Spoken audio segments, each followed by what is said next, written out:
Radiación solar medida en Bogotá. Universidad Distrital Francisco José de Caldas. Tecnología en electricidad, materiales de ingeniería, Bogotá 2016. En el presente proyecto tenemos como objetivo general construir una celda solar casera. Como objetivos específicos tenemos el aplicar el concepto de efecto fotoeléctrico, medir la radiación solar en la ciudad de Bogotá y demostrar que sí se puede utilizar la energía solar. A finales del siglo XIX, los experimentos mostraron que la luz incidente sobre ciertas superficies metálicas ocasionaban que se emitieran electrones desde ellas. Este fenómeno se conoce como el efecto fotoeléctrico y los electrones emitidos reciben el nombre de fotoelectrones.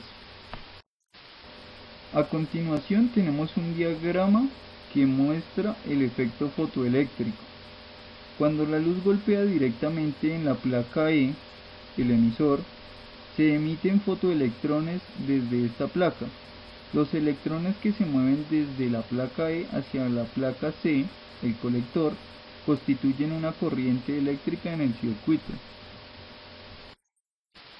Energía solar fotovoltaica. Si tenemos una celda solar y la exponemos directamente a los rayos del sol, podremos obtener electricidad. Esto mediante un dispositivo semiconductor denominado célula fotovoltaica o mediante disposición de metales de sustrato denominados célula solar de película fina. Energías alternativas. Estas son equivalentes a las energías sostenibles. No implican la quema de combustibles fósiles como el carbón, el gas y el petróleo. Una de las energías alternativas es la energía solar.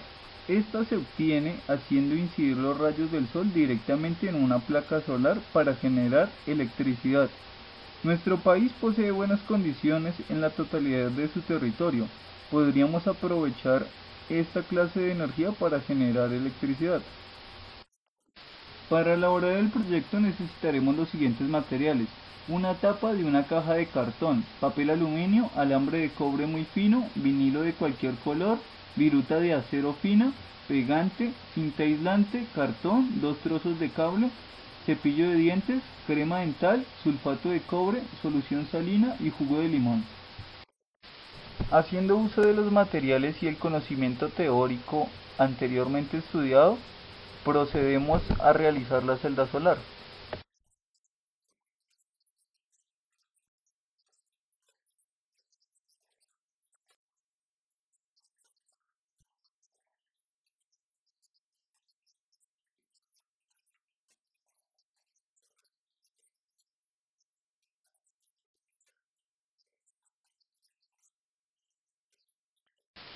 Para hacer un análisis del proyecto recolectaremos varios datos, estos obtenidos a partir de la celda solar, la fecha y la hora en el que se van a hacer mediciones de corriente y voltaje.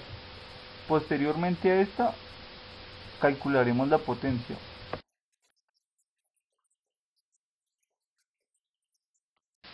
En la presente tabla están los registros de las mediciones correspondientes a corriente, voltaje y temperatura.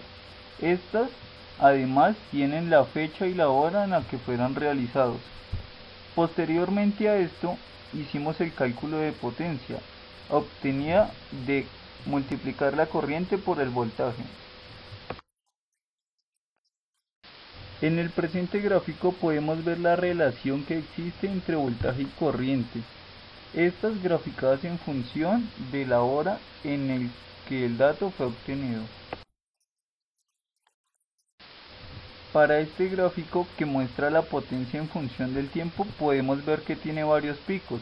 Esto debido a que los datos van intercalados, uno en el día en horas de la mañana y en el otro en horas del mediodía. A partir de las mediciones de corriente y tensión en nuestra celda casera se obtuvieron los gráficos que muestran el comportamiento de la radiación desde marzo hasta principios de mayo, donde se ven los datos obtenidos, los niveles de radiación. Es importante tener en cuenta la hora pico o las horas donde es más probable que haya radiación solar. En la gráfica 2 se observan los picos en las horas de mediodía cuando el sol estaba directamente sobre la ciudad. Hay que tener en cuenta que las mediciones se hicieron solo cuando había sol, dejando por fuera horas en las que no había presencia de este. Esto afecta a los resultados en cuanto al valor real de la medición. En promedio, en horas de la mañana la temperatura fue de 11,75 grados centígrados y en horas del mediodía la temperatura en promedio fue de 20,38 grados centígrados. Se observó claramente a partir de los datos obtenidos que la ciudad tuvo alta radiación solar debido a diferentes fenómenos climáticos que han tenido incidencia directamente sobre nuestro país, además de que la ciudad de Bogotá está más expuesta a este tipo de radiación debido a la altura geográfica de la misma. También comprobamos el efecto fotovoltaico al medir las corrientes, voltajes y debido a ellas dos la potencia. Esto a partir de la radiación solar que incide sobre nuestra celda fotovoltaica. Se evidencia el uso de energía solar gracias al desarrollo y elaboración de la celda. En horas de la mañana la temperatura era menor que la temperatura a mediodía. Esto generaba una pequeña variación en el momento de la medición de corriente y voltaje. Apreciando las medidas que se tomaron respecto a temperatura, es claro notar que en horas del mediodía es donde más estamos expuestos a la radiación solar.